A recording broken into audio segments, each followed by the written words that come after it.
সম্প্রতি শাকিব খানকে এমব্রাইসের গালা নাইটের অনুষ্ঠানে দেখা গেছে এবং সেখানে তিনি রকস্টারের লুকেই হাজির হয়েছেন। এমন স্মার্ট এবং লুকিং এবং হেয়ারস্টাইল সবই আনকমন ছিল এবং আগের চেয়েও আকর্ষণীয় ছিল। সবকিছু ঠিকঠাক জেনেই তিনি গাড়ি থেকে নেমেছেন এবং তার সাথে ভক্তরা যারা সাকিবিয়ানরা আছে তারা তো সবসময় অধীর আগ্রহে থাকেন সাকিবকে দেখার জন্য।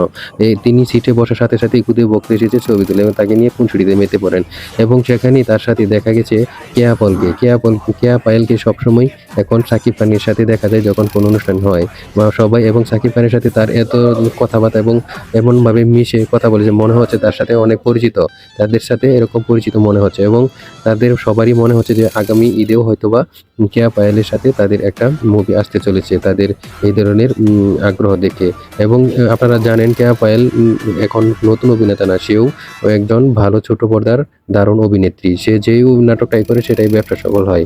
এভাবেই তিনি এগিয়ে যাচ্ছেন এবং কেয়া পায়েলের সাথে তার আন্ডারস্ট্যান্ডিং ভালোই মনে হলো সাকিব খানের সাথে। এবং সাকিব খান তো সবসময় নতুন নায়িকাদের নিয়েই কাজ করেন, তিনি নায়িকা বানানোর উস্তাদ হয়ে গেছেন। এখন তিনি ভালো ভালো নায়িকা বানাচ্ছেন এবং উপহার দিচ্ছেন। অবশ্যই এখন কেয়া পায়েলকেও হয়তোবা তার কোনো মুভিতে দেখা যাবে, এটা আপনারা অবশ্যই দেখেছেন। এখন তিনি নতুন নতুন নায়িকা নিয়ে কাজ করেছেন। অবশ্যই আপনার মতামত জানিয়ে যাবেন কমেন্ট বক্সে এবং অবশ্যই সাবস্ক্রাইব এবং শেয়ার করে দিবেন এবং শুভকামনা রইল সাকিব খান এবং কেয়া পায়েলের জন্য।